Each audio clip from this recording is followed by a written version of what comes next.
To Eden Hope Academy. I am Kim and we are on week 13.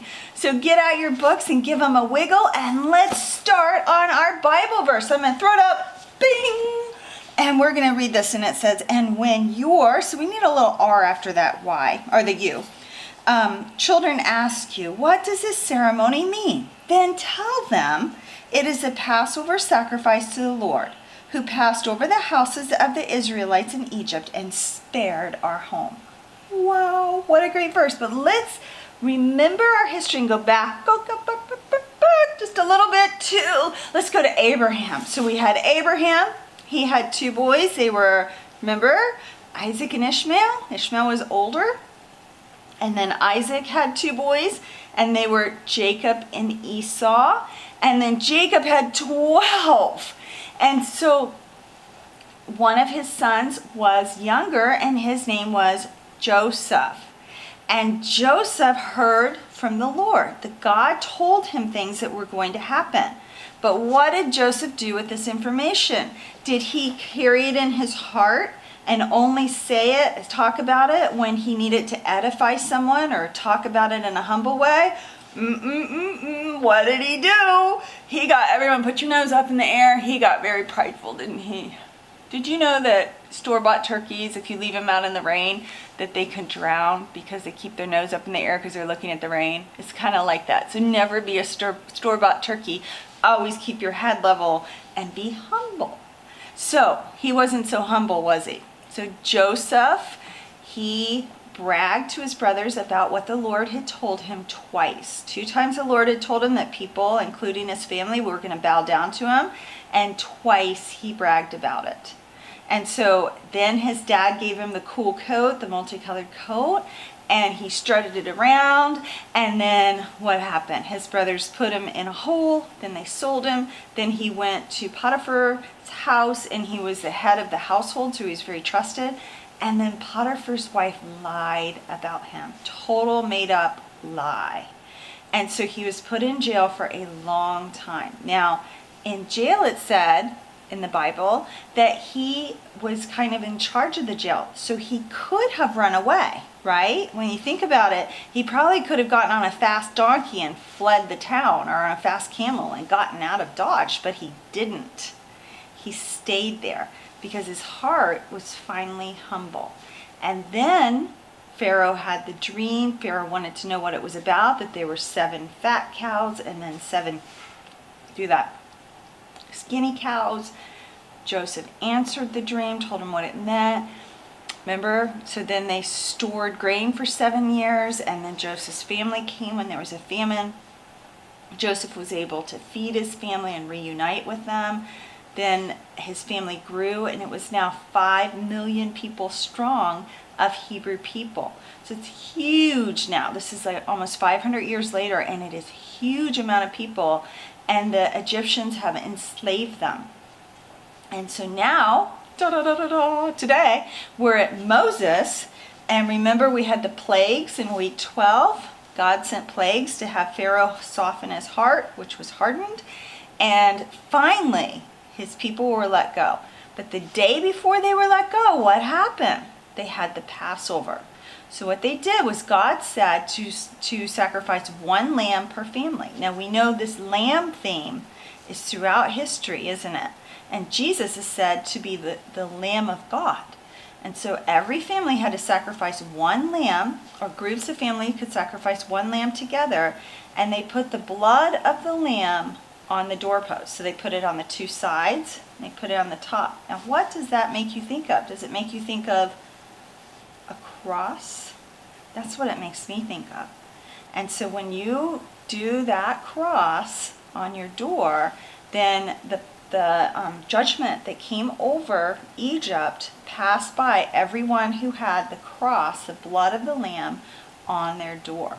And so later this year, when we've learned our dance, we are going to do a Seder just like they did. So I really want you to remember this and remember all of the history behind it, because when we do the Seder, we're going to talk about every single part of it, and it's going to be super, super cool.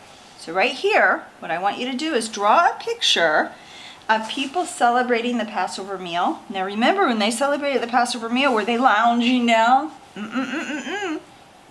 They squatted. They were standing or sitting with their sandals on and with their everything ready to go, because they knew the next day God was going to release them. And so even today, they don't sit there. A lot of people sit, but you're thinking of standing or squatting. But you have your shoes on and you're ready to go. And so either draw that, or you can just draw the 3 spots of red on a doorway for the Passover. All right, so pause, or you can listen to the next one as I go on. All right, history.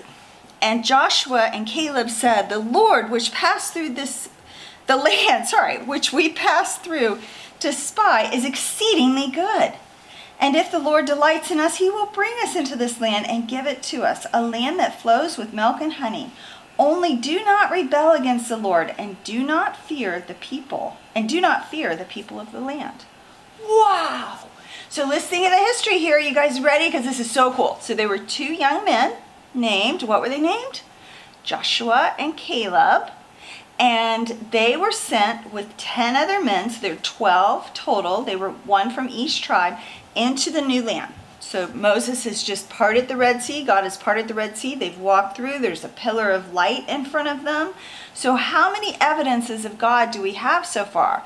We've got a lot, don't we? Then we've got the 10 Commandments. We have a lot of evidences of God, that God is with them.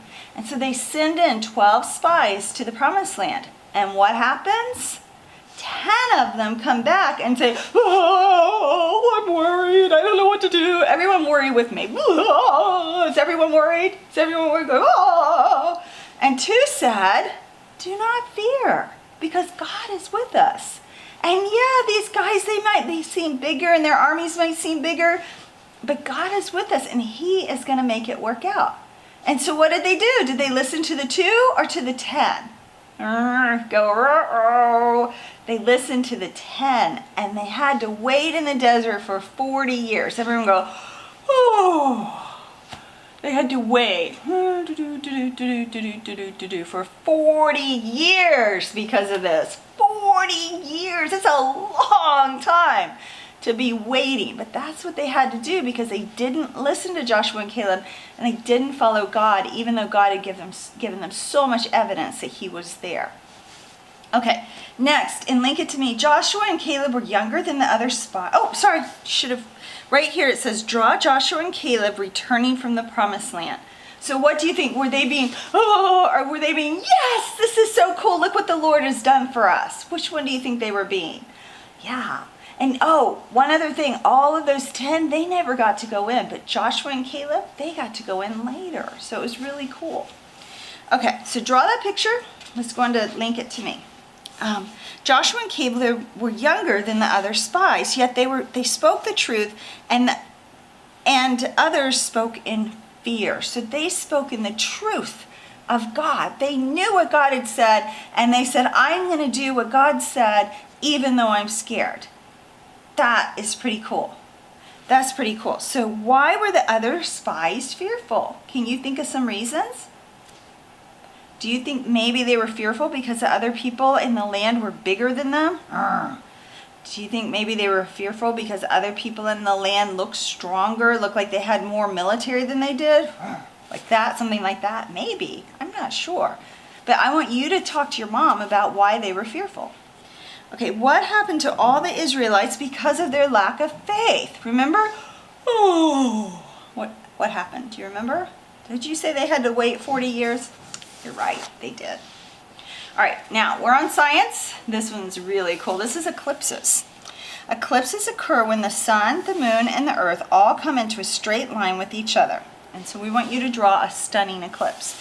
Now, we're probably going to have another video, or I'm going to find a video on the significance of eclipses in the Bible.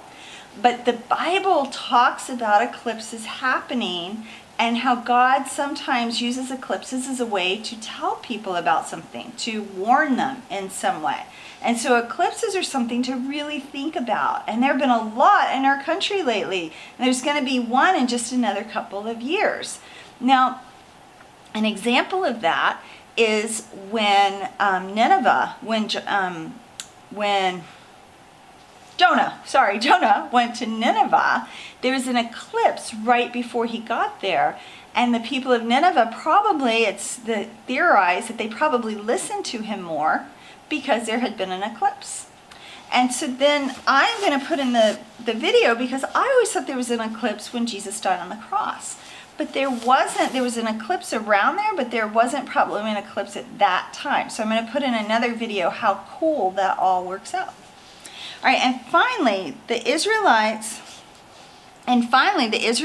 walked from Goshen to Migdol, Marah, Mount Sinai, and the wilderness of Paran, and finally to Jericho. Whoa! And finally to Jericho.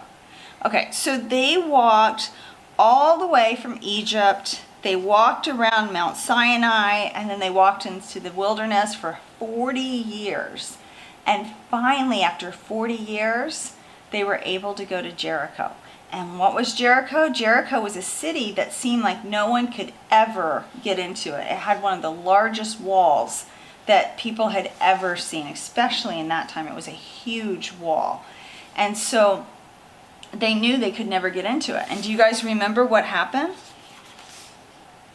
Do you remember? Well, we're going to learn about it next week on week 14. So I want you to think about it this week so you know what happened at Jericho for next week. Okay? Now, when you go to class for critical thinking skills, I want you to really think of Exodus. And I want you to tell me in critical thinking skills why, or in leadership class, why you think that the Israelites did not go with Joshua and Caleb, did not go into the promised land after they had seen so many signs from God. And I want you to think of times in your life where you know that you've seen signs from God.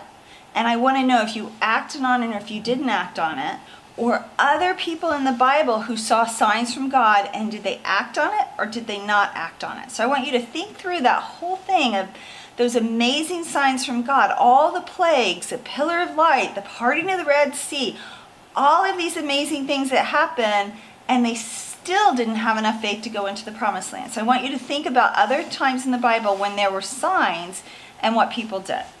And then for the 10 Commandments, for leadership class, I want you to be thinking of the 10 Commandments and the ones that maybe today we think, that's not such a big deal. But remember, it's one of the 10 things that God gave us saying, do not do these things. So I want you to read through them and talk to them with your mom. And then in leadership class, I want each of you to discuss why, as a society, we've decided that some of them aren't that important, but God knows they're all important. And then finally, for critical thinking, why do I keep calling it that? Finally, for leadership skills, Joshua and Caleb and 40 years in the desert. And I want you to think about what that 40 years in the desert did for the people. During that 40-year period, they established judges.